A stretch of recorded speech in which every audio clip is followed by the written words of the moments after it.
जाति मंगल करियो को काम आते समाधि काले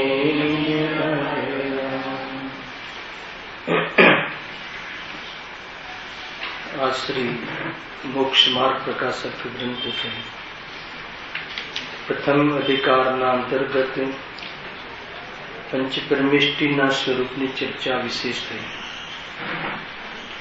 तत्पश्चात अर्यंतादिक थी प्रयोजन की सिद्धि ये प्रकरण पूर्व में उत्थानिका की चर्चा गया प्रवचन में थी।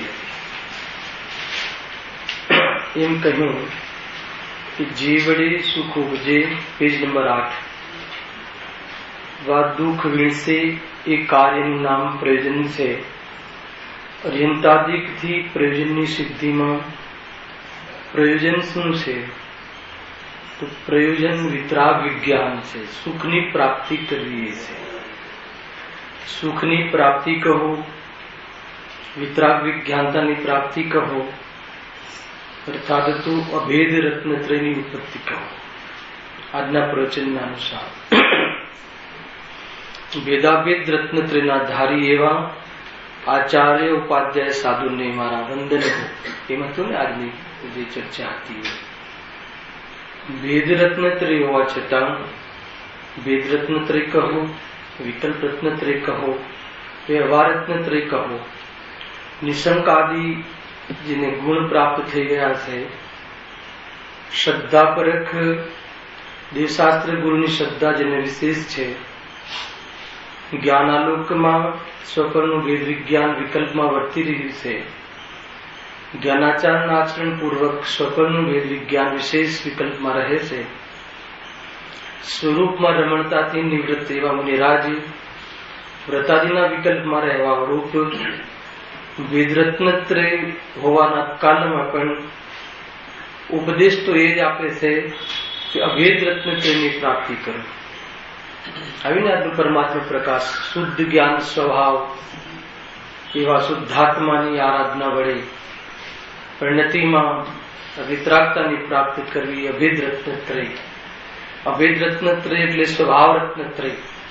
સ્વભાવ સદસ્ય પરિણતિ પરિણામમાં વિશેષ પ્રગટ થવી अर्थात तो जीव स्वरूप से हूँ अनुभवंत हो उपयोग में आत्मा में ठरी रहो एवं जो अभेद रत्नत्रय से ये वितराग विज्ञान कहे से विश्वना कोईपण पदार्थनी पोताना प्रयोजन में अपेक्षा भाषित न थवी केम के वस्तु स्वरूप एवं से कि सुख प्राप्ति करवामां कोई पदार्थनी जरूरत पड़ती नहीं।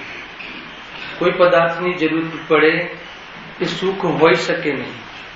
सुख स्वाधीन स्वतंत्र त्रैकालिक इस सुखनु लक्षण से एवं निराकुल जी सुखनु लक्षण से एवं लक्षण रूप युक्त वितराग विज्ञान सुखरूप से इनी प्राप्ति अर्थात ए जीवनु प्रयोजन से एवं प्रयोजन की प्राप्ति में निमित्त अर्थात कई रीते थाय छे अर्यंतादिक वडे एवा प्रयोजन की प्राप्ति प्रयोजन की सिद्धि प्राप्ति थवी निमित्त प्रधान कथन से निमित्त प्रधान कथन में पण उपादान की चर्चा विशेष अहींया पेरेग्राफ में करेली छे। जो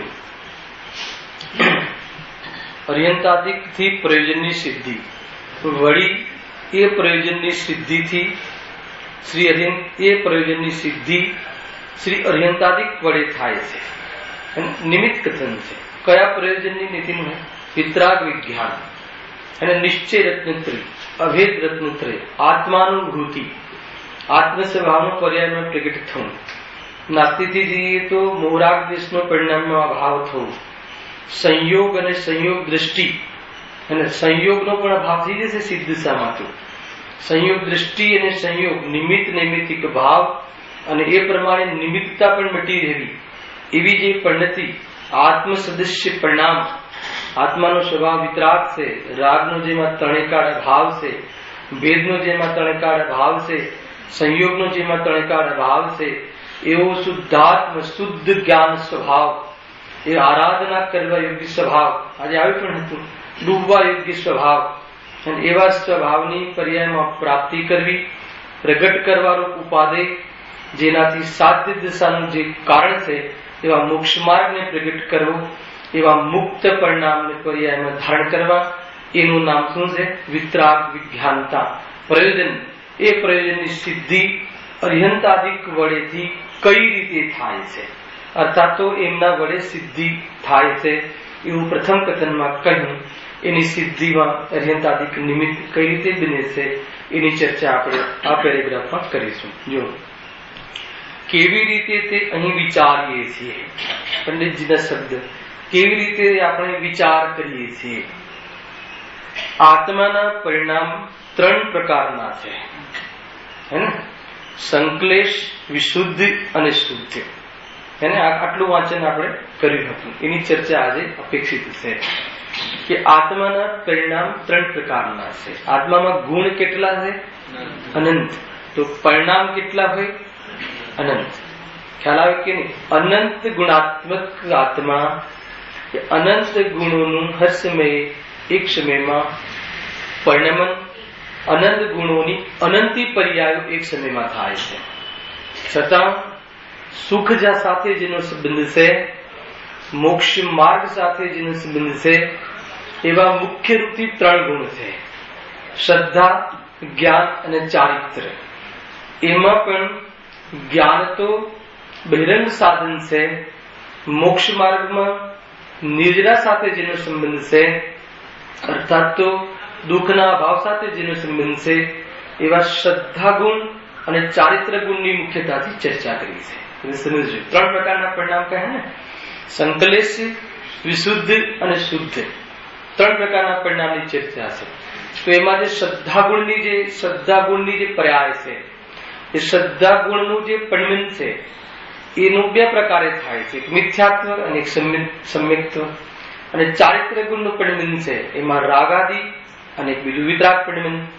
આ રીતે જે દશાઓ છે એની ચર્ચા મોક્ષ માર્ગમાં ઇષ્ટ છે. અહીંયા પકડ એ ચાલે છે કે અર્યંતાદિકથી વિતરાગતાની સિદ્ધિ, અર્યંતાદિકથી એમના નિમિત્ત વડે, એમના વાણીના યોગે, દેશના નિમિત્તથી આત્માની પરિણતિમાં રાગાદિનો અભાવ થવો એ માત્ર પ્રયોજન છે.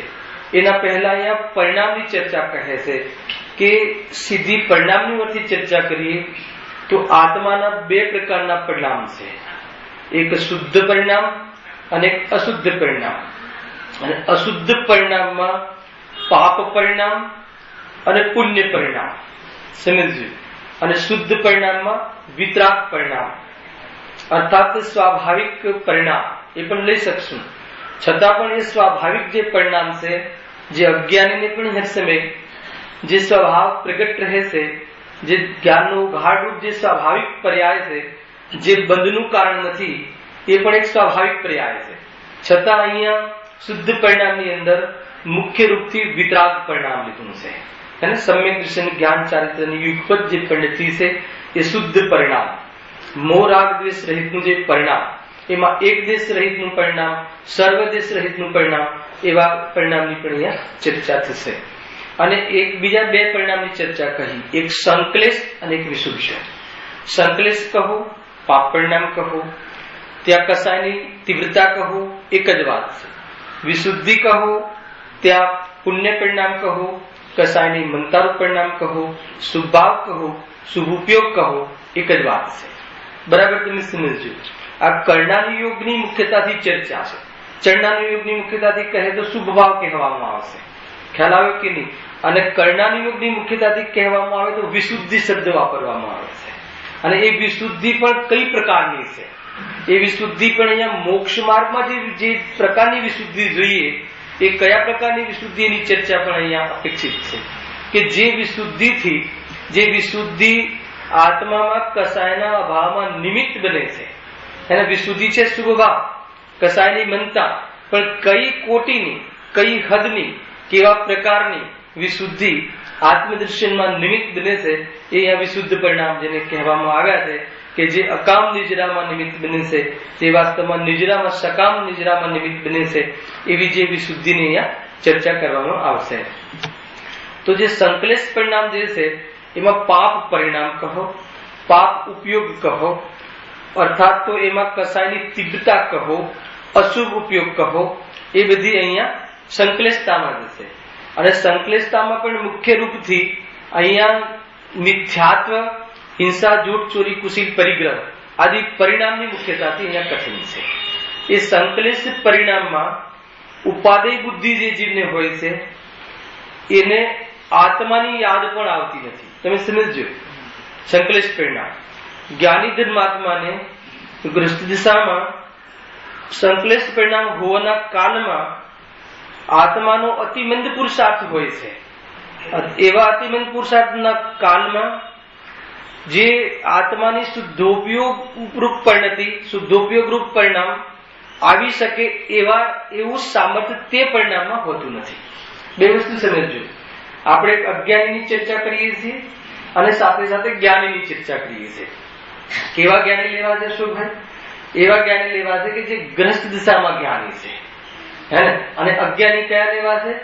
અજ્ઞાની એક જ પ્રકારના હોય, હે ને, કે જે દેહ બુદ્ધિથી યુક્ત છે, એને આત્મા પસંદ કરતા નથી, એને આત્માનો અનાદર કરે છે. આજે પણ આવ્યું કે અજ્ઞાની આત્માનો અનાદર કરે છે. બહુ સરસ વાત, બહુ સાદી સાદી ગુજરાતી ભાષામાં આવ્યું. ગુરુદેવે કહ્યું કે જે અહીંયા અમે એમ કહીએ કે અભેદ રત્નત્રય, અર્થાત તો આચાર્ય ઉપાધ્યાય એમ કહે કે અભેદ રત્નત્રય સાધવા યોગ્ય છે, તો હમણાં કે હમણાં નહીં કહ્યું ને, બે ત્રણ વાર કહ્યું હમણાં નહીં, અત્યારે તું પૂજા પાઠ આદિની વાત કરું, હે ને, તો એને સ્વભાવ ગમતું નથી. એમ કહ્યું તો કે સ્વભાવની વિરાધના છે, એને સ્વભાવ ભલે પરિણામોમાં એવી જાતિની આપણને એ પ્રમાણેના વ્યવહાર રત્નત્રય ન હોય છતાં પણ સ્વભાવનો પક્ષ આવવો જોઈએ. એ મૂળ વાત છે. એટલે શું? વિશુદ્ધિ બહુ મોટું પ્રકરણ છે, હે ને? વિશુદ્ધિમાં કેવી જાતિની વિશુદ્ધિ આત્મદર્શનમાં નિમિત્ત બને છે, એક પ્રકારથી એની ચર્ચા અહીંયા વિશેષ કરીશું. એ પૂર્વ સંકલેશ પરિણામ, કયા પરિણામનો ભેદ કહ્યો અહીંયા? જીવના બે પ્રકારના પરિણામ કહ્યું. એ પહેલા જીવ શું કરી શકે છે? તો કે જીવ અશુદ્ધ પરિણામ કરી શકે છે અને શુદ્ધ પરિણામ કરી શકે છે. જીવ કાં તો પાપ પુણ્યના રાગ આદિ ભાવ કરે છે, કાં તો રાગ રહિત આત્માનું વેદન કરે છે. અર્થાત તો જ્ઞાન સ્વગે શક્તિ દ્વારા આત્મશ્રદ્ધા પૂર્વક આત્મામાં સમાવા રૂપ વિતરાગ પરિણામ કરે છે. કાં તો આત્મા આનંદ કરે છે, કાં તો આત્મા પુણ્ય પાપ રૂપ ભાવોમાં પરિણમન કરીને દુઃખ રૂપનો અનુભવ કરે છે. બે પ્રકારની આ વાત કહી, હે ને? તો એ જે અશુદ્ધ નો ભેદ છે, અશુદ્ધ ભાવ, તો એમાં શાનો નિષેધ થઈ ગયો? જીવ આ બે પ્રકારના પરિણામ કરે છે, એમાં શાનો નિષેધ થઈ ગયો? જીવ પરનું કરે છે એનો નિષેધ થઈ ગયો. સમજજો, જીવ કઈ શરીરનું કરે છે, કે જીવ કઈ મકાનનું કરે છે, કે જીવ કોઈ મંદિરનું કરે છે, કે ધન કમાવાનું કરે છે, એ વાત તદ્દન જૂઠી છે. જીવ કમાવાના ભાવ કરી મોહાદી ભાવથી દુઃખી થાય છે, અને જીવ આત્મામાં કમાવાના ભાવનો ભાવ છે. કમાવાનો ભાવ એ રાગ છે. આવવાના કાળમાં પણ આત્માનો સ્વભાવ નથી એમ નિર્ણય અને વિશેષ પ્રતીતિ કરીને સ્વગે શક્તિ દ્વારા કમાવા આદિના ભાવથી ઉપેક્ષિત કરીને પરિણામને આત્મામાં લીન થઈ જાય એવું વિતરાગ કાર્ય પણ આત્મા કરી શકે છે. એટલે કાં તો આત્મા રાગદ્વેષ કરે છે, કાં તો આત્મા રાગ દ્વેષ રહિત વિતરાગતા કરે છે. જ્યારે આત્મા વિતરાગપણે નથી પરિણમતો હોતો ત્યારે આત્મા રાગ દ્વેષ સિવાય અન્ય કાંઈ કરતું નથી. અને સમજો શું કરે? બે પ્રકાર જીવ શું કરે, હે ને? એના પહેલા એક મોટું વાત થઈ ગઈ કે જીવ શું કરે? કે જ્ઞાન કરે. એટલે શું? આપણે શુદ્ધતામાં, તો એ જ્ઞાન કરે એ શુદ્ધતામાં જશે. અને એ કઈ પ્રકારની શુદ્ધતામાં જશે એની ચર્ચા શુદ્ધના પડખામાં કરીશું. જીવ કાં તો રાગ દ્વેષ કરે. માની લો કે તમે જયારે વિતરાગતા રૂપ પરિણમન ના કરતા હોઈએ આપણે, ત્યારે શું કરતા હોઈએ? રાગ દ્વેષ કરતા હોઈએ. અને રાગ દ્વેષના કાળમાં પણ એક પરમાર્થ લક્ષણ છે. એ વખતે જીવ રાગ દ્વેષ કરે છે કે જીવ જ્ઞાન કરે છે, અને એ પ્રયોગમાં આવશે. અત્યારે જીવના પરિણામની વાત છે. જીવ રાગ પર્યાયમાં રાગ દ્વેષ તો કરે છે, પરંતુ આત્મા રાગ દ્વેષ કરતો નથી. આત્મા તો જ્ઞાન જ કરે છે. ત્યાં રાગ દ્વેષના કાલમાં જે લક્ષણ ગુણ છે એ લક્ષણને બતાવીને રાગ દ્વેષના કાલમાં પણ જ્ઞાન સ્વભાવ ત્યાં પોતાના અસ્તિત્વપણે જ્ઞાયકનો સ્વીકાર કરી રાગ દ્વેષને ઉપેક્ષિતપણે પરિણમતા, અર્થાત તો રાગ દ્વેષ હે રૂપે જ્ઞાનમાં ઝલકતા, જેમાં ઝલકે છે એ જ્ઞાયકનો પક્ષ આવી જતા ઉપયોગ ત્યાંથી નિવૃત્ત થઈ અને આત્મામાં સમાઈ જાય છે. આવી પૂરી વિતરાગ પરિણતિ છે એ શુદ્ધ પરિણામ છે. એનું જયારે ચર્ચા આવશે ત્યારે વિસ્તારથી કરીશું. એને પણ અત્યારે આપણે જીવના જે પરિણામ જોવા છે તો પરિણામ કેટલા પ્રકારના કરે છે? બે પ્રકારના. બે પ્રકારમાં કયા પ્રકારના પરિણામ? એક અશુદ્ધ અને શુદ્ધ. એમાં અશુદ્ધમાં કયા ભેદ કયા? સંકલેશ અને વિશુદ્ધ, અર્થાત તો પાપરૂપ અને પુણ્યરૂપ. તો પાપ રૂપમાં શું આવશે? મિથ્યાત્વ, હિંસા, જૂઠ, ચોરી, કુશીલ, પરિગ્રહ આદિ પાપરૂપ પરિણામ છે. અને પુણ્યમાં શું આવશે? દયા, દાન, વ્રત આદિ. એને પ્રવૃત્તિની ઓરથી લઈએ તો, અને કસાયની ઓરથી લઈએ તો મંદ કસાય, ત્યાં તીવ્ર કસાય. હવે આ તીવ્ર કસાયમાં કોણ કોણ આવી શકે એની ચર્ચા આપણે કરી રહ્યા હતા. કોણ આવી શકે? ગ્રસ્ત બધા જીવ આવી શકે. તીવ્ર કસાય ગ્રસ્ત જીવોને આપતી હોય છે. મુનિરાજોને આ કોટીની 5 પાપરૂપ મિથ્યાત્વ અને 3 ચોકડીના કસાય અભાવ વાળા જેવા જીવ છે, વિતરાગી જે મુનિરાજ છે, એમને આવા 5 પાપોની સત્તા પણ હોતી નથી. પરંતુ ગ્રસ્ત જેવા જેવો જીવ છે એમને આવા 5 પાપ આદિ અસંયમી સમ્યક દૃષ્ટિ, શ્રાવક સમ્યક દૃષ્ટિ, પંચમૂળ સ્થાન સુધી આવી જાતિના પાપ પરિણામ પણ આવે છે. હવે જે પાપ પરિણામ સંકલેશ પરિણામ કહ્યા, એને વિષય બતાવ્યો કે ભાઈ કયા સંકલેશ પરિણામ? તો કે ખાવાનો ભાવ સંકલેશ પરિણામ. હવે શુદ્ધ ખાય છે કે અશુદ્ધ ખાય છે એની વાત નથી.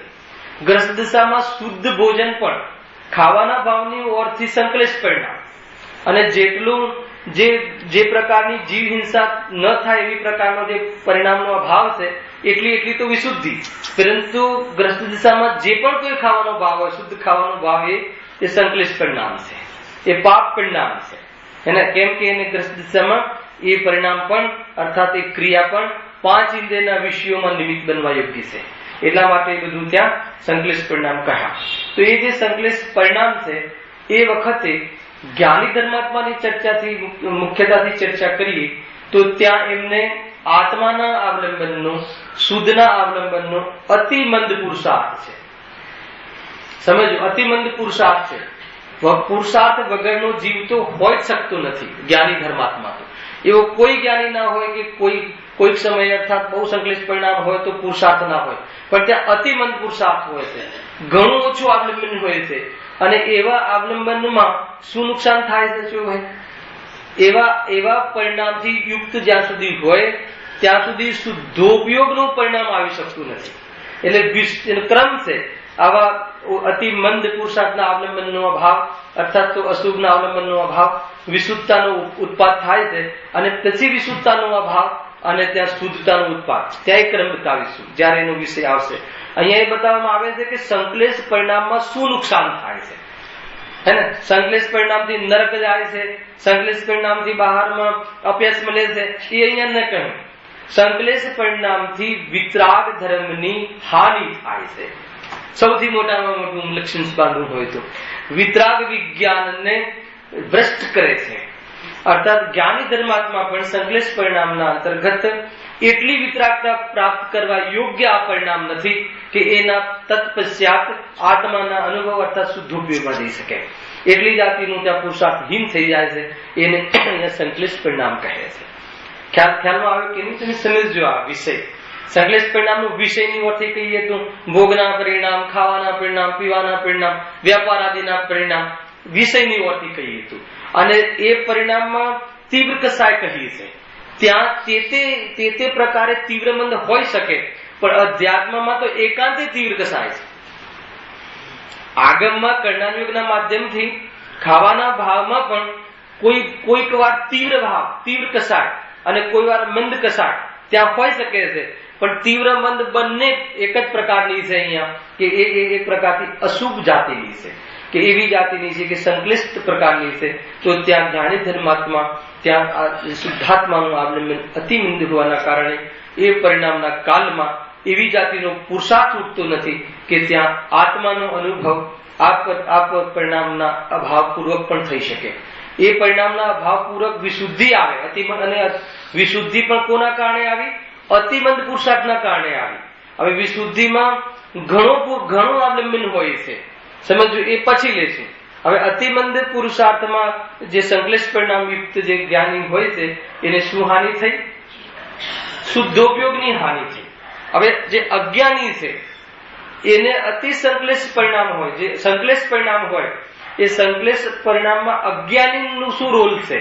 તો સંકલેશ પરિણામમાં પહેલા તો સુખ માને છે, અર્થાત તો સુખ માટે સંકલેશ પરિણામ કરે છે, અર્થાત સંકલેશ પરિણામનો સ્વામી બને છે, અર્થાત તો ક્રોધાદિથી બહારમાં વસ્તુની ઉપલબ્ધિ થાય એમ માને છે, અર્થાત તો જીવનમાં એને એનું કર્તવ્ય માને છે, અર્થાત તો અમને ન થાય તો કોને થાય એમ માને છે, એને જ એકાંતે પોતાનો સ્વભાવ માને છે. સમજો કઈ લક્ષણ છે, ખ્યાલ આવે કે નહીં? એને ખોલીને પણ આપણે સમજી શકીએ છીએ કે એ ક્રોધ જે ખાવા પીવાના, બતાવો આપણે એને ખોલીએ કે ભાઈ ભોગમાં જે અજ્ઞાની છે એ જે ભોગ પરિણામ કરે છે એ સુખ માનીને કરે છે કે દુઃખ માનીને કરે છે? સમજજો, માન લો કે અજ્ઞાની જે છે એ ભોજનના ભાવ કરે છે, અર્થાત તો ભોજન કરે છે એ સુખ માનીને કરે છે કે દુઃખ માનીને કરે છે? સમજો, ભોગ તો બંને કરે છે, હે ને? આ રોગ છે, હે ને? યોગી આને રોગ માને છે અને ભોગી આને સ્વરૂપ માને છે. તો આને અજ્ઞાની કહે છે.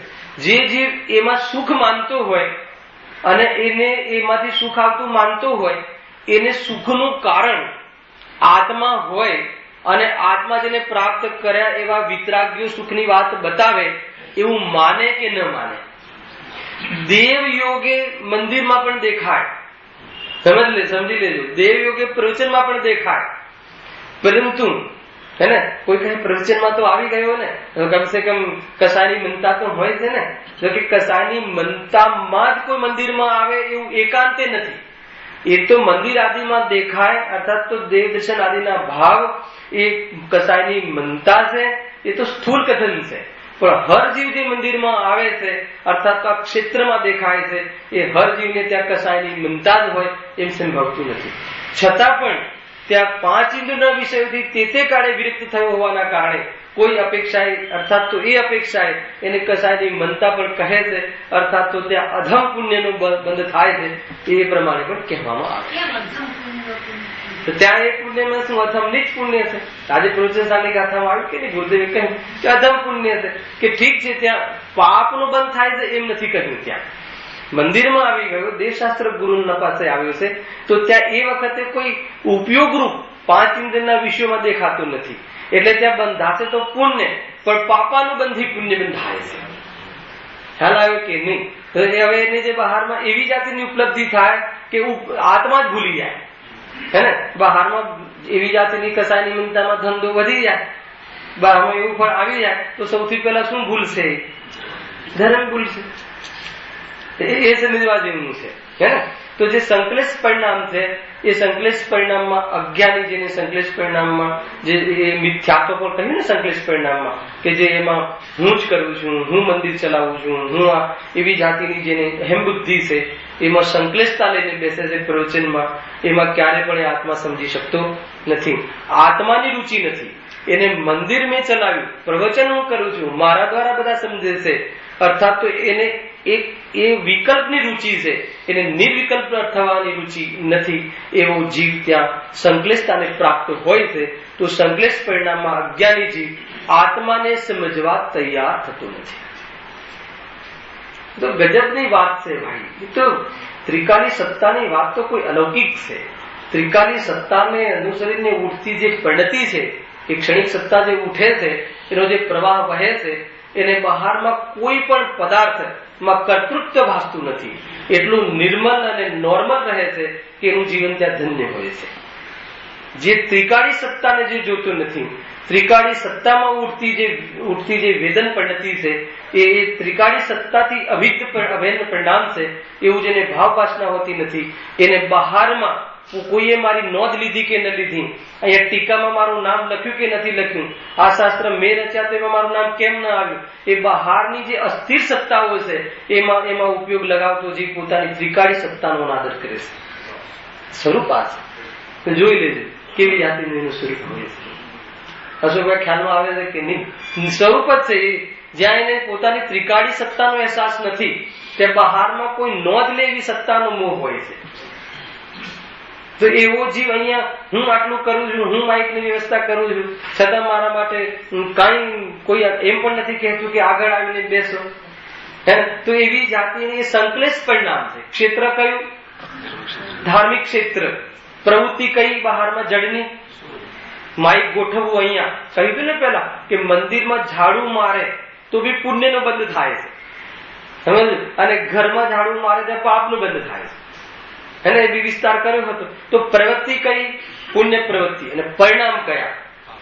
સંકલેશ પરિણામ. મિથ્યાત્વની રુચિ, મિથ્યાત્વનું પોષણ કરે છે. તો ત્યાં એને શું સમજાતું નથી? હું જ્ઞાયક છું, હું જ્ઞાન સમાવ્યું છું, એ સમજાતું નથી. અને જ્ઞાનીને શું થાય છે? જ્ઞાનીને આ વશ થયો હોય છે સંકલેશ પરિણામમાં. મિથ્યાત્વ રહિતની જે દિશા છે એવા જ્ઞાની ધર્માત્મા આ સંકલેશ પરિણામમાં આવે છે. ત્યાં એ પરિણામ સહિત હોય ત્યાં શુદ્ધોપયોગનું કાર્ય થતું નથી, પુરુષાર્થ પડતું નથી, ભલે ક્ષાયક સંકેતી હોય. તો સંકલેશ પરિણામના અંતર્ગત નુકસાન શું થયું બંનેને? એને પેલા તો નુકસાન એ લાવવું જોઈએ. નહીં તો કોઈ કહે આવા પરિણામ કરે તો જો નિગોદ જઈ શકે.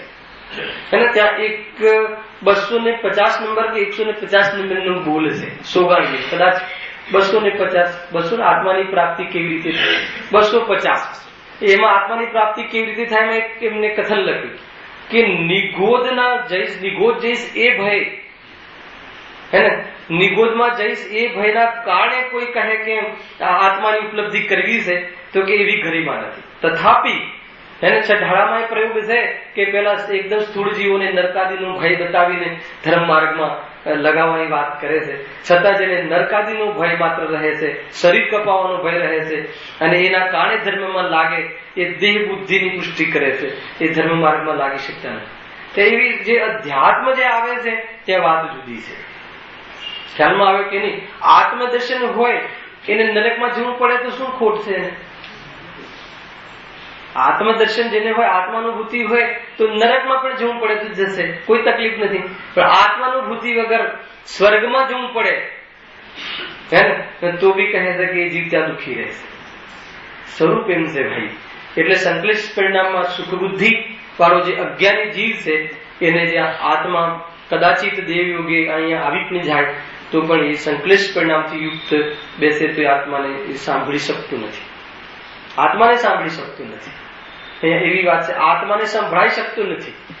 સંભળાવવા વાળો જીવ પણ એને એટલી સંકલેશતા વાળીની વાત છે. માની લો કે હર સંભળાવવા વાળા જીવ કોઈ સમ્યક દૃષ્ટિ હોવા જોઈએ એવી વાત નથી, પણ સંકલેશ પરિણામ હેને એ જે પરિણામ છે એમાં સંકલેશતા સહિત હોય તો અને મંદ પરિણામના કાર્ય છે. આ બધા પરિણામ મંદ હોય એમાં પ્રવચન આદિના કાર્ય, દેવદર્શન આદિના કાર્ય કસાયની મંતાના કાળમાં થાય છે. અને એમાં સંકલેશતા વિશેષ હોય તો કહે છે કે ત્યાં પણ જે એમાં નિમિત્ત બનવાના હતા, જે એ ભાવ એમાં નિમિત્ત એ સંકલેશ વિશેષ સંકલેશ વાળા જીવને નિમિત્ત બનતા નથી. એટલે અહીંયા આ સંકલેશની વાત આવી. તો આ સંકલેશ પરિણામ કહો, પાપ પરિણામ કહો, અશુભ પરિણામ કહો, કસાયની તીવ્રતા કહો, તો એવા જે પરિણામ છે એ જીવ આત્માને ભૂલીને કરતો હોય છે. આત્માને ભૂલીને એટલે આત્માને ન ઓળખીને પણ કરતો હોય છે. અને જ્ઞાની ધર્માત્મા આત્માનું લક્ષ્ય છૂટવાના કાલમાં કરતો હોય છે. પણ જયારે જયારે સંકલેશમાં હોય છે ત્યારે આત્માનો પક્ષ નથી આવતો એવો અજ્ઞાની, અને આત્માનો પક્ષ આવી ગયો હોય અને લક્ષ્ય છૂટ્યું હોય એવું જ્ઞાની, એ સંકલેશ પરિણામના કાલમાં બંને જીવને શું ખોટ જાય છે? ખ્યાલ આવે કે નહીં? આત્માનો સ્વાદ ચૂકી જાય છે. એ બંને સમજવું. એટલે સંકલેશ પરિણામ હે છે, સંકલેશ પરિણામ છોડવા યોગ્ય છે, એ અહીંયા ચર્ચા આવી. સમજવા જેવું છે ભાઈ. હવે બીજું વિશુદ્ધ પરિણામ. આ કયું પરિણામ લેશું? વિશુદ્ધ કહો, પુણ્ય પરિણામ કહો, કસાયની મંદતા કહો, એ વિશુદ્ધ પરિણામ. આગળ આ જે અર્હંતાદિથી પ્રયોજનની જે સિદ્ધિ કહી છે એમાં આ વિશુદ્ધ પરિણામની મુખ્યતાથી ચર્ચા છે. આગળ એક લીટી પણ કહે છે કે વિશુદ્ધ પરિણામ જે જીવને હોય છે એને એ અર્હંતાદિના સ્વરૂપનું ચિંતન કરે છે, એમના જીવનથી પોતાના જીવનનું મિલાન કરે છે. એ પ્રમાણે વિશુદ્ધિ જેની હોય છે એ વિશુદ્ધિ શુદ્ધતા, ત્રીજું પરિણામ શુદ્ધતાના પ્રાપ્ત થવામાં નિમિત્ત બને છે, અર્થાત તો સર્વ કસાયના અભાવમાં હેતુ બને છે. હવે કેવી રીતે હેતુ બને છે? સદભાવના કાળમાં અને અભાવના કાળમાં ઘણી રીતે જોશું. અને આગળ જે પ્રકરણ છે નિમિત્ત ઉપાદાનની ચિઠ્ઠીમાં, ત્યાં પંડિતજીએ ત્યાં એને ગર્ભિત શુદ્ધતામાં લીધું છે કે એ કઈ વિશુદ્ધિ છે કે જેના કારણે આત્માની ઉત્પત્તિ અર્થાત તો પર્યાયમાં આત્માની પ્રાપ્તિ થાય છે, જેના નિમિત્તમાં એની ચર્ચા છે. તો આજે વિશુદ્ધિ કહી એ કેવી પ્રકારની વિશુદ્ધિ લેવી છે સમજો. એમાં એક તો વિશુદ્ધિ એટલે મંદ પરિણામ. તો મંદતા તો કઈ પ્રકારની હોઈ શકે છે, હે ને? કઈ પ્રકારની હોઈ શકે છે એટલે ગ્રસ્ત દિશામાં પણ પડોશી ધર્મે અને બહારમાં જીવ જંતુ આદિ બચાવવાનો ભાવ, ભલે જૈની ના હોય તો પણ, હે ને? પેલી ગૌશાળા ચલાવવાનો ભાવ, જેટલી બી ગૌશાળાઓ ચલાવે છે એને એ કયા દિગંબર જૈન છે સમજી લીધે. તો પણ એટલી વિશુદ્ધિ હોઈ શકે છે. તો એ વિશુદ્ધિ અહીંયા કાર્યકારી નથી. તો બે પ્રકારની વિશુદ્ધિ, પહેલા એ પક્ષ લેશું કે કઈ વિશુદ્ધિ કાર્યકારી છે. તો અહીંયા એક છે જ્ઞાન વિશુદ્ધિ અને એક છે ચારિત્રની વિશુદ્ધિ. બે પ્રકારની વિશુદ્ધિ અહીંયા લેવી છે. અહીંયા વિશુદ્ધિ શુભના અર્થમાં છે. કોઈ જગ્યાએ વિશુદ્ધિનો અર્થ શુદ્ધિ કરવામાં પણ આવ્યો છે, શુદ્ધ પરિણામ, વિતરાગ પરિણામ. પણ અહીંયા જે સંકલેશ અને વિશુદ્ધ કહ્યા છે એ બંને આશ્રય ભાવ છે. સંકલેશતાનો અભાવ, તીવ્ર કસાયનો અભાવ અને ત્યાં મંદ કસાયનો ઉત્પાદ, અર્થાત તો વિશુદ્ધિ અંદરમાં એવા પરિણામ કે જેમાં શુદ્ધતાનો પક્ષ વધે, એવા પરિણામ કે જેમાં સ્વભાવ સન્મુખતા વિશેષ હોય, એવા પરિણામ કે જેમાં સ્વભાવની ઉર્ધ્વતા રહે, એવા પરિણામ કે જેમાં ઉર્ધ્વ સ્વભાવનો વિકાસ થાય. ખ્યાલ આવે છે કે નહીં? તો એક તો એ મોક્ષ માર્ગને અનુકૂળ વિશુદ્ધિ અને એક માત્ર નિગોદથી લઈ અને ઉપર આવવામાં ઉર્ધ્વ સભામાં નિમિત્તરૂપ વિશુદ્ધિ. એમાં પણ બે પ્રકારની વિશુદ્ધિ હોય છે, સમજો. ખ્યાલ આવે કે નહીં? પણ જે વિશુદ્ધિ ઉર્ધ્વ સભામાં નિમિત્ત બને એને અહીંયા પેટની વિશુદ્ધિ કહી છે. માન લો કે જે નિગોદથી જીવ નીકળી અને સંઘની પંચેન્દ્રિયપણાને પ્રાપ્ત થાય છે, એનો સ્વભાવ ઉર્ધ્વ થયો ને. ત્યાં કેટલું જ્ઞાન હતું? અક્ષરના અનંતવા ભાગ જેટલું જ્ઞાન, હે ને? અને અહીંયા કેટલું જ્ઞાન છે? 5 ઇન્દ્રિય અને મનસબંધી ઉઘાડ જેટલું જ્ઞાન. એ તો વિવક્ષા આગમની છે, પરંતુ એમાં અધ્યાત્મમાં કેટલું જ્ઞાન છે? અધ્યાત્મ અપેક્ષાએ કેટલું અપૂર્વ, કેટલું કેવી પ્રકારનું જ્ઞાન ઉર્ધ્વ થયું છે કે જે જ્ઞાન ભવ હેતુમાં નિમિત્ત બની, ભવના ભાવના હેતુમાં નિમિત્ત બની શકે. જે જ્ઞાન એક પ્રકારથી સિદ્ધ દિશાને પ્રાપ્ત કરવામાં નિમિત્ત બની શકે, એટલું મનુષ્ય ભાવમાં આપણને એટલું જ્ઞાન ઉર્ધ્વ સ્વભાવ થયો, હે ને? ક્યાંથી આવ્યા આપણે? નિગોદમાંથી કોઈ એક ત્રસ પર્યાય, હે ને? અર્થાત તો વ્યવહાર રાશિમાંથી આપણે મનુષ્ય ગતિમાં આવ્યા. તો એ મનુષ્ય ગતિમાં આવ્યા, એ સ્વભાવ ઉર્ધ્વ થયો. સમજો, એ સ્વભાવમાં ઉર્ધ્વતા આવી. કયા સ્વભાવમાં ઉર્ધ્વતા આવી? જ્ઞાન સ્વભાવમાં ઉર્ધ્વતા આવી. ત્યાં જ્ઞાન સ્વભાવ એટલો શિથિલ થઈ ગયો હતો, પર્યાયમાં એટલો હીન થઈ ગયો હતો કે પોતાનો પરિચય કરવાને યોગ્ય ન હતો, પોતાના સુખ દુઃખ વ્યક્ત કરવાને યોગ્ય હતો નહીં. સમજી લો, એ સ્વભાવ કોઈ વિશુદ્ધિના કારણે અને કોઈ વિશુદ્ધિના કારણે નિમિત્તપણું પામીને સ્વભાવ ઉર્ધ્વ થઈ અને સંઘની પંચેન્દ્રિય જેટલું જ્ઞાનનો ઉઘાડ થઈ ગયું. એટલો જ્ઞાનનો ઉઘાડ થઈ ગયો, એમાં ઉર્ધ્વતા શું આવી કે આત્માની પ્રાપ્તિ કરી શકે એવી, વગર કોલેજ ગયા, વગર મંદિર ગયે અને વગર શાસ્ત્રની પાસે ગયે 8 વર્ષના અંતર્ગત એવી યોગ્યતા એ જ્ઞાનમાં આવી ગઈ. એવા નિમિત્ત કોણ હતું? પૂર્વની વિશુદ્ધિ. ખ્યાલ આવ્યો કે નહીં? હજુ એ વિશુદ્ધિ પણ અહીંયા કાર્યકારી નથી. હવે જે વિશુદ્ધિ આ મળ્યા પછી જે પ્રયોગ અર્થાત તો પુરુષાર્થમાં નિમિત્ત બને છે, એની વિશુદ્ધિ 5 લબ્ધિમાં વિશેષ વર્ણન કરવામાં આવ્યું છે. હવે સમજો કેવી જાતિની વિશુદ્ધિ અહીંયા આત્માના કલ્યાણમાં નિમિત્ત બને છે. આ વિશુદ્ધ પરિણામના ચર્ચા છે. કારણ કે અહીંયા આત્માના 3 પરિણામ બતાવવાની ચેષ્ટા કરી છે કે વિસંકલેશ, વિશુદ્ધ અને શુદ્ધ. પછી આગળ કહે છે કે વિશુદ્ધ પરિણામ છે એ સર્વ કસાયોના અભાવરૂપ શુદ્ધતાના પ્રાપ્ત કરવામાં નિમિત્ત બને છે. તો એ કઈ રીતે? તો કે અર્યંત આદિકના લક્ષ્યથી. તો કઈ રીતે? તો પછી એની ચર્ચા કરશે કે એમના સ્તવન આદિથી. પછી એમાં આગળ બહુ વિચાર કર્યા છે. એમાં આપણે આગળ એના વિષયો આવશે. પરંતુ આમાં વિશુદ્ધ પરિણામથી થાય છે હું એક વાર બતાવું નથી. એક કાલમાં જીવનો શું પુરુષાર્થ હોય છે, અર્થાત કઈ વિશુદ્ધિ નિમિત્ત બને છે એવી રીતે, હે ને? કે જે પંડિતજી બતાવ્યું ને ત્રણ પ્રકારના પુણ્ય. ત્રીજા પ્રકારનું કે જે ત્રીજી કોટીનું કે જે પૂજા કરે છે, આ કરે છે, એક સ્વરૂપનું ચિંતન વાળું, અને એક કહે છે સ્વાધ્યાય રૂપ, અને એક સ્વરૂપના ચિંતન વાળું, અને એક કહે છે કે સમ્યક દર્શન સાથે રહેવા વાળું. હજુ એક ભેદ છે કે આત્મદર્શન સાથે રહેવા વાળું જે પુણ્ય છે એ પુણ્ય વાસ્તવમાં એ પુણ્ય એટલે પરિણામ લેજો, ઉદય નહીં. અહીંયા જે પણ કઈ વાત ચાલે છે એ પરિણામની ઓરથી ચાલે છે, પુણ્યના ઉદયની વાત નથી. પેલા બહુ વિશેષ ચર્ચા આપણે થઈ ગઈ છે. ઉદય આવે ત્યાં કોની ચર્ચા છે? કર્મની. કર્મના ઉદયમાં બહારમાં મળતા અનુકૂળ સંયોગોની, અનુકૂળ ભાષિત થતા. અહીંયા કહે છે પરિણામની વાત છે. એ વખતે પરિણામ કયા? પુણ્ય પરિણામ. તો પુણ્ય બતાવવા માટે કહે છે કે આનાથી પુણ્ય બંધાશે. એટલા માટે અહીંયા કયા પરિણામનું નામ શું આપ્યું? વિશુદ્ધ પરિણામ. અહીંયા પરિણામનું નામ મન કસાયરૂપ પરિણામ.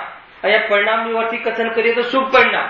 પરંતુ એનાથી શું બંધ થાય છે એ કથન સમજાવવા માટે પુણ્ય પરિણામ. એ પુણ્ય કર્મનું બંધ થાય છે એટલે એનું નામ પણ પુણ્ય બંધ આપ્યું. પણ અહીંયા વિશુદ્ધિ લેવી છે. મૂળ શબ્દ વિશુદ્ધિ વાપર્યો છે. અહીંયા બહારના સંયોગોની કોઈ ચર્ચા નથી. બહારમાં સમ્યક દ્રષ્ટિના ગેરજન્મ થયો, કે બહારમાં દિગંબર જૈનમાં જન્મ થયો, કે ગુરુદેવનો સંયોગ મળ્યો, અહીંયા એની વાત નથી. અહીંયા તો પરિણામની વર્તી વાત છે કે તરફ પરિણામ શું કામ કરે છે. તો કહે છે કે વિશુદ્ધિ તો એ વિશુદ્ધિ જ્ઞાન સ્વભાવમાં જે ઉદ્ધવતા આવી, તો એ કોઈ પ્રકારની ત્યાં કસાયની એટલી મંદતા થઈ હશે એ કીડી, અરે એ આપણે બટાકાના જીવને, બટાકામાં રહેલા જીવને, તો એવી શું વિશુદ્ધિ? ત્યાં કયું મંદિર છે, ત્યાં કઈ શું છે? તો કે એવી જાતિની વિશુદ્ધિ થઈ હશે કે સંઘની પંચેન્દ્રિયપણાનું અહીંયા એ પ્રમાણેની ઉર્ધ્વતા થઈ. હવે અહીંયા જે ઉર્ધ્વતા થઈ, ઉર્ધ્વતા આવે હે, અને હવે ઉર્ધ્વતામાં સ્વભાવ દ્રષ્ટિમાં ઉર્ધ્વ રહે એ જાતિની વિશુદ્ધિ. પરિણામ તો દેહશાસ્ત્ર ગુરુ ના રહે, પરિણામ તો ભક્તિ ના રહે, પરિણામ તો સ્વાધ્યાય ના રહે, વિકલ્પમાં રહે, પરંતુ એમાં સ્વભાવ ઉર્ધ્વ રહે, આત્માનો મહિમા આવે, પક્ષ બને, એવી જાતિની જે વિશુદ્ધિ છે એ વિશુદ્ધિ વાસ્તવમાં આત્મકલ્યાણમાં નિમિત્ત બને છે. તમે સમજો, અહીંયા એ વિશુદ્ધિ જ્ઞાનની બઢોતરીની વાત અહીંયા નથી. એ બે પ્રકારે હોય છે રાજેશભાઈ, સમજવા જેવું છે. એક છે જ્ઞાન સંબંધી વિશુદ્ધિ, અર્થાત તો વિશુદ્ધિ તો એક પ્રકારથી કસાયની મંદતા રૂપે જ હોય છે, છતાં કસાયની મંદતામાં જ્ઞાનની યુટિલિટી ક્યાં કરવા તૈયાર થાય છે એમાં જ્ઞાનની વિશુદ્ધિ મુખ્ય રહે છે. સમજો હવે કઈ રીતે? માની લો કે કોઈ જીવ છે, માનો કે તમે એન્જિનિયરિંગ કરેલું છે, અર્થાત તો જે બી આપણે બધા વેપારી વર્ગ પણ છે એમાં વિશેષ ચતુરાઈમાં જ્ઞાન આપણે લગાવીએ છીએ, બરાબર સમજો. અર્થાત તો સમાજના કાવા દાવામાં વિશેષ જ્ઞાન આપણે યુટિલિટી કરીએ છીએ, તો એ જ્ઞાનનો જે વપરાશ કરીએ છીએ ત્યાં એને એમ ખ્યાલ આવી જાય છે કે અહીંયા કાંઈ સુખનું પ્રયોજન સધાતું નથી. તમે સમજો, આમાં કોઈ જૈનીની વાત નથી, આમાં કોઈ એવો વ્યક્તિની વાત નથી કે મંદિરમાં આવે છે, આજ સુધી ભગવાન મહાવીરને મળ્યો પણ નથી આ ભાવમાં. આ એ પ્રકારની વિશુદ્ધિની વાત છે જીતુભાઈ. અને એને સમાજમાં એવું લાગે છે, સંસારમાં એવું લાગે છે કે નહીં, ક્યાંય સુખ ભાષિત થતું નથી. કેમ કે દેશના લબ્ધિનો નંબર ત્રીજા ક્રમે છે. પહેલા નંબરનો નંબર છે ક્ષૌક્ષમ લબ્ધિ, બીજામાં વિશુદ્ધિ લબ્ધિ, અને ત્રીજામાં દેશના લબ્ધિ. લબ્ધિમાં ક્રમિક ઉત્પન્ન થાય છે, ક્રમમાં આવે છે.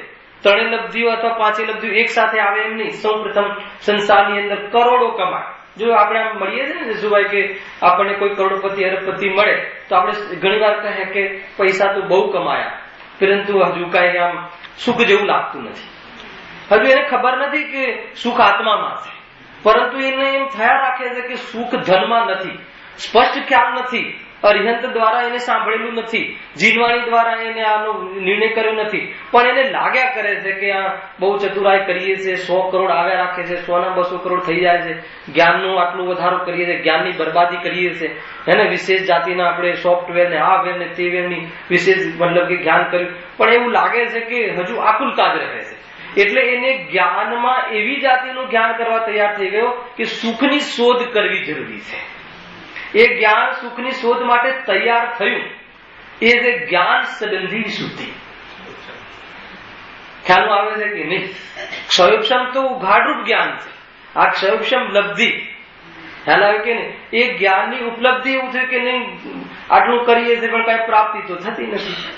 હે ને? હવે કોઈ આમાં કોઈ આપણા વચ્ચેનો પણ જીવ હોઈ શકે, અને એ માની લો કે શાસ્ત્રનો અભ્યાસ હું કરતો હોય, વિશેષ જ્ઞાન થઈ ગયું હોય, છતાં કહે કે આટલું વાંચવા છતાં આત્માની કઈ અંદરમાં કઈ એવું વર્તાતું નથી કે એમને આનંદ આવતો હોય, તો હવે એની શોધ ચાલુ થઈ ગઈ. હવે એ જ્ઞાન આત્માની શોધ અર્થાત સાચા સુખની શોધમાં લાગુ પડી ગયું. હજુ એને કોઈ બહારમાં નિમિત્ત મળ્યું છે કે નથી મળ્યું એની ચર્ચા નથી. આવી તૈયારી થાય છે. આ છે જ્ઞાન સંબંધી વિશુદ્ધિ. જ્યાં સુધી આવી જ્ઞાનની તૈયારી ના હોય કે મારું જે આ જ્ઞાન વેપાર છે, મારો જે ઉપયોગ છે, અર્થાત તો મારી જે જાણકારીનું જે વિશેષ ઉઘાડ છે, જેને જેટલો હોય એટલો, જેને જે પ્રકારે હોય એ પ્રકારે, જ્યાં એ સંતુષ્ટ ન થાય. ક્યાં સંતુષ્ટ ન થાય? સંસારના મળેલા સંયોગોમાં, જ્ઞાનના ઉઘાડમાં, બહારમાં મળેલા યશમાં, અર્થાત તો કોઈ પણ જાતિની બહારમાં મળેલા બેનરોમાં એ જ્ઞાન સંતોષાય નહીં કે નહીં હજુ તો આકુલતા છે. હા, એક જગ્યાએ તો મને યશ મળે છે અને બીજી જગ્યાએ અપયશ મળે છે. તો વાસ્તવમાં જીનવાણી ભણાવવા છતાં પણ એક જગ્યાએ યશ મળે છે, એક જગ્યાએ અપયશ મળે છે. તો આ જીનવાણી ભણાવવાનું જે કાર્ય છે ત્યાં પણ કોઈ સુખ નામનું તત્વ નથી, અને એ આપણા ક્ષેત્રની વચ્ચે રહેલું. તો આવી જાતિનું એનું જ્ઞાન જ્યાં સુખ નથી અને ત્યાં સુખ નથી એવું લાગ્યા કરે, અને સાચું સુખ ક્યાં છે એ સમજવા, એ ભણવા, અર્થાત તો એવી અંદરમાં જ્ઞાનની તત્પરતા થઈ જાય. જ્ઞાનમાં એવી જાતિની અંદરમાં વિશુદ્ધિ પ્રાપ્ત થઈ જાય કે નહીં એ સત્ય માર્ગ તો કોઈ અલગ જ છે. હજુ નથી એ સત્ય માર્ગમાં કોઈ પ્રોસીડ થયો, નથી સમજવા તૈયાર થયો, કે નથી કોઈને સમજાવવા વાળો આવ્યો, એ પહેલાની વાત છે. આમાં કોઈ પણ જીવ હોઈ શકે છે. આમાં કોઈ જૈનીઓએ કોઈ આત્માનો ધર્મ માટે ઠેકો લીધો છે એવું નથી. તમે સમજજો, સુખી થવાનો ઠેકો કોઈ જૈનીઓ પાસે છે એમ નથી. જે સુખી થવાનો માર્ગ મેળવી લે છે એને જૈની કહે છે. ખ્યાલ આવે કે નહીં? કેમ કે ઇન્દ્રિયને જીતવું, રાગને જીતે તે જૈન, તો એને જૈન કહે છે. જૈન કુળમાં જન્મે છતાં પણ એને સુખની શોધમાં સંતોષાઈ ગયું હોય કે બહુ છે, બહારમાં યશ પણ મળે છે, અને ઘણું બધું નામ પણ મળે છે, ધન પણ મળી રહ્યું છે, આકુળતા એટલી છે, અરે નિરાકુળતા બહારમાં અનુકૂળતા એટલી છે, અને સાતાના જ્ઞાનમાં એવો મૂર્છિત થઈ જાય છે કે આનાથી કોઈ સુખ બીજું હોય એવી કલ્પના કરવા તૈયાર થતો નથી. આવે મંદિરમાં, સાંભળે, શાસ્ત્ર ખોલે, પણ જે પેલી જે એને અનુકૂળતા મળી છે ને બહારમાં, એમાં એટલો સંતોષાયેલો હોય છે કે સાંભળવું એને શિડ્યુલ થઈ જાય છે, અથવા સાંભળવું એ એની સંતુષ્ટિનો એક વિષય બની જાય છે. બહુ ખતરનાક વાત છે જીતુભાઈ. સાંભળવું એને સંતુષ્ટિનો એક વિષય બની જાય છે. રોજ આવે છે, પેલી ખુશીમાં બેસે છે, અને 4 જણ કહે છે કે નહીં જીતુભાઈ તો યાર એવું ક્યારે નથી બન્યું કે ન આવ્યા હોય. એટલું સાંભળવા એટલો લાલાયત હોય છે કે એની સંતુષ્ટિનું એક કાળ માને છે. બહુ મતલબ કે એ જીવને કોઈ પ્રકારની વિશુદ્ધિ નથી, ક્ષેત્ર સાથે વિશુદ્ધિ સંબંધી નથી. એવું તો છે કે પરિણામની વિશુદ્ધિ થાય એની શોધમાં આવા ક્ષેત્ર યોગમાં આવ્યા વગર રહે નહીં, એ વાત જુદી. પણ આવા યોગમાં હોય એ હંમેશા દરેક જીવ એની વિશુદ્ધિ હોય એવી જાતિની એવો નિયમ નથી. ઉપાદાનની ઓરથી વિચાર કરવો, નિમિત્તથી કથન કરવામાં આવે તો પણ ઉપાદાનની ઓરથી વિચાર કરવો, એનું નામ વાસ્તવમાં તાત્વિક વિશુદ્ધિ છે. એને ઘણા પ્રકારના ભેદ આવશે. તાત્વિક વિશુદ્ધિ છે. એને વિદ્વાનો કે જેવી આપણે બધા સ્વાધ્યાયીઓને પણ કથન નિમિત્ત ના આવે. એને આજે આવ્યું ને પરમાત્મા પ્રકાશમાં ભેદાભેદ રત્નત્રયમાં, એવા ભેદ રત્નત્રયમાં વર્તવા છતાં આચાર્યદેવ શું કહે છે? અભેદ રત્નત્રય સાધવા યોગ્ય છે. એ કહેવા એમ ન કહ્યું કે વ્રત આદિ કરવા યોગ્ય છે. એ રીતની એમની કોટીની વિશુદ્ધિ લેશું આપણે. જેમ જેમ ઉપયોગ બનશે તો કયા કયા સ્ટેજમાં શું વિશુદ્ધિ કામ કરે છે, અને એ વિશુદ્ધિનો અભાવ રૂપ ને સદભાવ રૂપમાં વિતરાગતાનું પોષણ કઈ કઈ રીતે જીવ કરતો, એમાં નિમિત્ત અર્થાત તો આરોપ આવે છે એના શુભ ભાવ પર, અર્થાત તો પરંપરા મોક્ષનું કારણ કહેવામાં આવે છે, એની ચર્ચા વિશુદ્ધિના પકડમાં ખ્યાલમાં આવે છે કે અશોકભાઈ કે સ્પીડ વધારે છે, થોડીક વધારે છે, સમજવા જેવું છે ભાઈ, હે ને? કે એ જે વિશુદ્ધિ કહો, શુદ્ધભાવ કહો, તો એ કેવી રીતે આત્માની પ્રાપ્તિમાં પરંપરા મોક્ષનું કારણ કહ્યું છે, કોના માટે કહ્યું છે, કોને કારણ કહેવાય, એ બધી ચર્ચાઓ આ વિશુદ્ધિના પ્રકરણમાં આપણે વિશેષ લઈશું. વિશુદ્ધિના રુચિ વાળા જીવને મિથ્યાત્વનું પોષણ થાય છે, એમાં મિથ્યાત્વ નિમિત્ત બને છે. ક્ષેત્રથી કોઈ સંબંધ નથી, ક્રિયાથી કોઈ સંબંધ નથી, વિચારોથી કોઈ સંબંધ નથી, સમજી લેજો. અને પરિણામમાં મંદતાથી કોઈ સંબંધ નથી. વિશુદ્ધિમાં પક્ષથી સંબંધ છે, કે તમને પક્ષ અને મહિમા કોનું રહે છે. સ્વભાવની ઉર્ધ્વતાથી જીવ ઉપર આવ્યો, અને દ્રષ્ટિમાં સ્વભાવની ઉર્ધ્વતા રહે, હજુ આત્મજ્ઞાની નથી, અર્થાત તો એ સ્વભાવની શોધ ચાલુ રહે. એ વિશુદ્ધિ આગળ જઈને એના માટે નિમિત્ત આકાશ માર્ગથી પણ ઉતરી આવે છે, બધું એને મળી જાય છે, બધું જે મળવા કાઢે. એને જ્યાં પ્રવચન બી આટલા સોલિડ થતા હોય ત્યાં કોઈ પાત્ર જીવ પણ હોઈ શકે છે. ખ્યાલ આવે કે નહીં? એમને ન હોય. ગુરુદેવ અહીંયા આવ્યા તો માત્ર ગુરુદેવ સંબંધી શું કામ વિચાર કરીએ, એવા પાત્ર જીવો પણ અહીંયા હતા, હે ને? એટલે ગુરુદેવ અહીંયા હતા. ગુરુદેવના પ્રવચનમાં તમને આમાંથી વંચાવું કેમ કહે કે ભાઈ આપણે તીર્થંકર આદિ ભગવાનનો વિનય આપણે કરીએ છીએ, તો ગુરુદેવ કહે છે કે ભગવાનનો વિનય કોઈ દિવસ થતો નથી. એ તો તારી સામર્થ્યનો ખ્યાલ આવે છે કે તું કેવી કોટીનો વિનય કરે છે, એમાં તારા ઉપાદાનનો ખ્યાલ આવે છે એમના વિનયમાં. એવું ગુરુદેવ એક આખો પેરેગ્રાફ લખે છે, है ना? दृष्टि प्रधान जीवन, दृष्टि प्रधान शैली, दृष्टि प्रधान परिणति કેવી જાતિનું મતલબ કે પ્રકારથી ત્યાં એડજસ્ટમેન્ટ છે, નિશ્ચય વ્યવહારનું. તો એ રીતે સમજવું. તો ક્યાં આવ્યા હતા આપણે? જ્ઞાનની વિશુદ્ધિ. તો એ જે આપણું જ્ઞાન મતલબ કે ત્યાં વિરામ પામવા તૈયાર થાય એમ લાગે કે નહીં, ખરેખર મતલબ કે ઘણા લોકો 35 વર્ષ સુધી ડોક્ટરેટ કરે અને લગ્ન આદિ બી જે કરવાના ભાવથી વિરક્ત રહે. ભોગ તો આપવો જ પડે. એવી જાતિની વિશુદ્ધિ હોય ને ત્યારે જ્ઞાન વધે. એ લૌકિકમાં પણ વિશુદ્ધિ નિમિત્ત બને છે. તમે સમજી લેજો, લૌકિક જ્ઞાન બી વધે, એમાં વિશુદ્ધિ તે પ્રકારની તે કોટીથી એવી જાતિની કસાયની નિવૃત્તિ ના હોય ત્યાં સુધી ન વધે. દરેક જગ્યાએ લગાવો. આ તો અધ્યાત્મ માર્ગ છે. પણ માની લો કે આપણે નથી કહેતા કે ભાઈ સૌથી 5 ભાઈ હોય, પહેલા તો બધા સાથે રહેતા આપણે, અને એમાં મોટો ભાઈ લગ્ન થઈ ગયા હોય તો 15 વર્ષ પોતાની ગ્રહસ્થી, પોતાની પત્ની આદિને ઘરે છોડી અને તો એ પ્રમાણેના પરિણામોનો ત્યાગ કરે ત્યારે આ સંબંધી કોઈ ઉપલબ્ધિ થાય.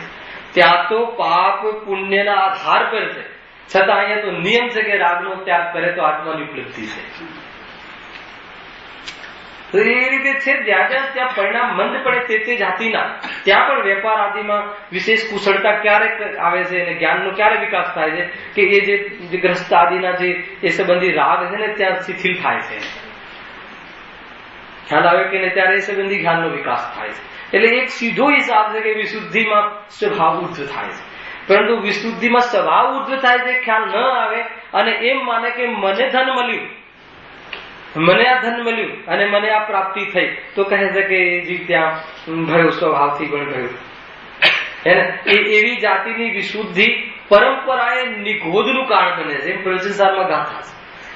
ભલે એકાદ ભાવ ત્યાં સ્વર્ગમાં જઈ આવશે, પરંતુ એ ભાવ નિગોધમાં લઈ જશે. વિશુદ્ધિથી જ અર્થાત તો પુણ્યમાં ધર્મ માને મનવાવે, એનાથી આત્માની પ્રાપ્તિ થાય, એનાથી મનાવે. પણ એ વિશુદ્ધિ પરિણામમાં કેવી જાતિની વિશુદ્ધિ, જેને ગર્ભિત શુદ્ધતા કહી પંડિતજીએ આગળ, જેને અંદરમાં શુદ્ધતાનો પક્ષ કહ્યો, જેને એ વિકલ્પના કાળમાં પણ જ્ઞાન પક્ષ કહ્યો, એમાં પણ સૂક્ષ્મ સંધિ રૂપ આત્મવલણ, અહેસાસ, પ્રતિભાસ અર્થાત એ સંબંધી વલણ, ઢલાણ એને ગમવું, કસાયમાં ન ગમવું, એવી જાતિની જે અંદરમાં પદ્ધતિ ઉત્પન્ન થાય છે એને અહીંયા આવી જાતિની વિશુદ્ધિ કહે છે. એમાં સૌ પહેલા આપણે કઈ વિશુદ્ધિ લીધી? જ્ઞાન સંબંધી વિશુદ્ધિ. એને જો ઘણાદીઓને ઘણું જ્ઞાન હોય છે, એક્સપર્ટ હોય છે, ઘણા પતિ પત્ની બંને વેપારમાં લાગી જાય છે. જો પત્નીને પણ વિશેષ જ્ઞાનનો ઉઘાડ હોય છે તો એ પતિ કરતા પણ વિશેષ સહયોગ કરે છે એના વેપાર આદિમાં. જોઈ લેજો, કાં તો પછી વિશેષ રસોઈ બનાવવા સંબંધી, વિશેષ જાતિની વાનગીઓ બનાવવા સંબંધીમાં જ્ઞાન ખર્ચ કરી નાખે છે. પણ અંતે ખૂણે ક્યારે ને ક્યારે ન તો એ વાનગીઓ ખવડાવવા, જેને ખવડાવી છે આખા મતલબ કે જીવન દરમિયાન એના તરફથી યશ મળે છે, ન તો એને ત્યાં નિરાકુરતા ભાષિત થાય છે. ત્યાં એને ખ્યાલમાં આવે છે કે મેં મારું જીવન અર્થાત તો મારો ઉપયોગ નિયમથી મારું જ્ઞાનની કઈ બરબાદી કરી. તો એવો પાકટ જીવ, એવો તૈયાર જીવ, એટલો વિરક્ત જીવ, એ જીવને ઉપદેશ લાગુ પડશે. એને સિદ્ધાંત, જો કાર્ય તો સિદ્ધાંત બોધથી નિમિત્ત બને છે, હે ને. કોઈ વિતરાગ માર્ગમાં કોઈ મંદતા જે છે નિમિત્ત નથી બનતી, પણ એ કહ્યું ને પાત્ર હોય તો ટકે. આજના પ્રવચનમાં ઘણું આવી ગયું હતું, 7-8 લીટી સાંભળી પણ ઘણો વિષય આવી ગયો હતો કે એ જ્યારે જ્યારે જીવને આત્મકલ્યાણ થશે ત્યારે દેશના લબ્ધિપૂર્વક થશે. પણ એ દેશના લબ્ધિ જે સિદ્ધાંત બોધ છે એના પહેલા જે ઉપશમાદી પરિણામ છે, જે વાસ્તવમાં વૈરાગ્ય છે, વાસ્તવમાં એ પ્રમાણેનું જ્ઞાન વૈરાગ્ય અને જે કહે છે ચારિત્ર વૈરાગ્ય, એના પહેલાની જે ભૂમિકા છે એ વાસ્તવમાં વિશુદ્ધિ છે. આ વિશુદ્ધ પરિણામ છે. એમાં સૌપ્રથમ આપણે જ્ઞાનની ઓછી ચર્ચા કરી કે જીવને જે બહારમાં ચતુરાઈ જે છે, બહારમાં એવી જાતિના જે પરિણામ છે એ જાતિના એને શું કોઈના કહેવાથી નહીં, સ્વતંત્ર લાગ્યું. ઘણા જીવ મળે છે ને તો કોઈ આપણને કે ભાઈ બધું જ છે, 50-100 કરોડ મળી ગયા, છોકરાઓ ડોક્ટર થઈ ગયા, બધું છે, આપણે પણ જે બધું પામી ગયા, પણ હવે વોટ નેક્સ્ટ, એમ પ્રશ્ન એનો ઉભો રહે છે કે હવે શું એમ, હવે શું એમ, કે હવે હજુ કાંઈ એમ લાગતું જ નથી કે કાંઈ થયું હોય, અંદરમાં કાંઈ કોઈ સુખ મળતું હોય. તો એવો જીવ હવે જ્ઞાન તે જગ્યાએ લગાવવા તૈયાર થતું નથી. ત્યાં એની શોધ ચાલુ થઈ જાય છે અને એ આત્મા અર્થાત તો સાચા સુખની શોધ એને અંદરમાં એવી લાલાયત થઈ જાય છે. પરિણામ એને અહીંયા સૌક્ષમ લબ્ધિ રૂપ અર્થાત તો એને એવી જાતિની વિશુદ્ધિ કહે છે. અને કસાયની મમતામાં આવી જાતિનું જ્ઞાનનો ઉપયોગ કરવા તૈયાર છે એક પ્રકારથી. હવે કહે છે કે ચારિત્ર સંબંધી વિશુદ્ધિ. હવે ચારિત્ર સંબંધી વિશુદ્ધિ કેવી હોય છે કે આ તૈયાર થયો એ જીવને બહારમાં જે કમાવા આદિના ભાવ છે એ મંદ પડી ગયા. તમે સમજો, પેલા જ્ઞાનની વિશુદ્ધિમાં તો બધું ચાલુ જ છે, એ જ્ઞાનમાં શોધ ચાલુ થઈ ગઈ, પણ હવે એને એ શુદ્ધિમાં કરોડનો લાભ ક્યાંય થતો હોય અને કોઈ એમ કહે કે હું તમને આત્માના સુખની અથવા સાચા સુખની વાત કહું છું, તો ત્યાંથી તરત જ કે ભલે મારે હમણાં હાલ એ કરોડના નફો નથી જોઈતો, તેવી જાતિનો બહારમાં એ કસાયની મનતા એટલી આવી જાય તે કાર્યમાં. ખ્યાલમાં આવે કે નહીં? માની લો કે આપણે કોઈ પ્રસંગમાં ગયા હોઈએ અને કોઈ પ્રસંગમાં ગયા હોઈએ ત્યાં બધા કે નાચગાનના પ્રોગ્રામો થતા હોય, એ ગયા હોય તો તે પ્રસંગે, પણ પેલું કામ ચાલુ છે ને અંદરમાં જ્ઞાનની વિશુદ્ધિ ચાલુ છે, તો ક્યાંય કોઈ એવી વાત કાને પડી જાય કે નહીં એક દ્રવ્ય બીજા દ્રવ્યનું કરતું નથી ને એવી કોઈ સાચા સુખની વાત કાને પડી જાય, તો ત્યાં એવી જાતિના પરિણામ ત્યાં મંદ પડી જાય કે ત્યાં હાજરી માત્ર રહે અને અલગ બેસીને ચર્ચા કરે. તો એ થઈ ગઈ ચારિત્ર સંબંધી વિશુદ્ધિ. એટલે પરિણામમાં જે કસાયો છે કમાવાની, ખાવાની, પીવાની, સાંભળવાની, દેખવાની, એ એટલી મન થઈ ગઈ કે એટલી ઉપેક્ષિત થવા લાગી. હજુ કોઈ જૈની મળ્યું નથી, સમજો, હજુ મળ્યો નથી. પણ આવા જીવોને નિમિત્ત આકાશથી ઉતરી આવે છે, એ મગજમાં રાખજો. એને અનાયાસ મળી જ જાય છે, કોઈ બી કાસ્ટમાંથી આવતું હોય. ખ્યાલ આવે કે નહીં? એટલે તો આપણે ત્યાં દરેક જાતિના જીવો મળ્યા ગુરુદેવની સભામાં. મુસલમાન કહો, પટેલ કહો, સ્થાનકવાસી કહો, દિગંબર કહો, શ્વેતાંબર કહો, કઈ કાસ્ટનું બાકી છે બતાવો. કેમ આમ થઈ ગયા? પાત્ર જીવો અને આ બાજુ એવી જાતિના નિમિત્ત કાર્ય થઈને રહે. બહુ કઠિન છે, લાગે છે બહુ કઠિન છે. આપણે દિગંબરમાં જન્મ લીધો છે એટલે બહુ સરળ લાગે છે, પરંતુ તેવી જાતિના દેવ દેવી દેવતાઓમાં માનવા વાળો જીવ એને કેવી જાતિની જ્ઞાન વિશુદ્ધિ અંદરમાં થઈ હશે અને ક્યાં એ સાચા સુખ નહીં લાગ્યા હોય ત્યારે એની શોધમાં આ કોઈ પાત્રતા તૈયાર થઈ અને સામે જબરજસ્ત નિમિત્ત મળ્યું, તો એવી જાતિના કાર્ય થવા લાગે. કઈ રીતે થયું? સમજો, આ વિશુદ્ધિનું પકડ પણ બહુ સમજવા જેવું છે. તો અહીંયા વિશુદ્ધિનું સામાન્ય હવે બે લીટી ચર્ચા કરીશું, પછી જે નેક્સ્ટ પ્રસંગ આવશે ત્યારે એની વિશેષ ચર્ચા કરીશું. જ્ઞાન સંબંધી વિશુદ્ધિની ચર્ચા કરી. ચારિત્ર સંબંધી વિશુદ્ધિમાં એ કહ્યું, પંડિતજીનો કહેવાનો એ ભાવ છે કે ત્યાં એને બહારના જે પકડો છે આમ આવતું દેખાય, કમાવતું દેખાય, પણ એનો એ બાજુ છોડી દે કે મારે જોઈતું નથી, હમણાં મારે એ બાજુ વિકલ્પ નહીં, એવી જાતિની કસાયમાં ઉપક્ષમતા આવી જાય. અને એવી તૈયારી વાળો જીવ અહીંયા કહે કે ભાઈ કસાય દુઃખરૂપ છે, સમજો, કસાય દુઃખરૂપ છે. જ્યાં જ્યાં મોહ નથી હોતો ત્યાં સુખ હોય છે, એટલું ખ્યાલ આવી જાય તો મોહ રહિત સુખની અવસ્થા છે એવું અંદરનો સિદ્ધાંતભૂત ચોટી જાય. એનો પ્રયોગ આપણે નેક્સ્ટ રવિવારે લેશું. સમજો, એક વિશેષ વિશુદ્ધિનું પકડ લેશું. આવતીકાલનો જે રવિવાર છે ત્યાં અહીંયા કોઈ પ્રસંગ પૂજાનો હોવાથી આપણે ગુરુદેવનું પ્રવચન તો છે, પરંતુ આ પ્રવચન ગૌણ કર્યું છે. અને નેક્સ્ટ શનિવાર મારી હાજરી ન હોવાના કારણે અહીંયા આ પ્રવચન ગૌણ થશે. આવતા રવિવારથી કરીબ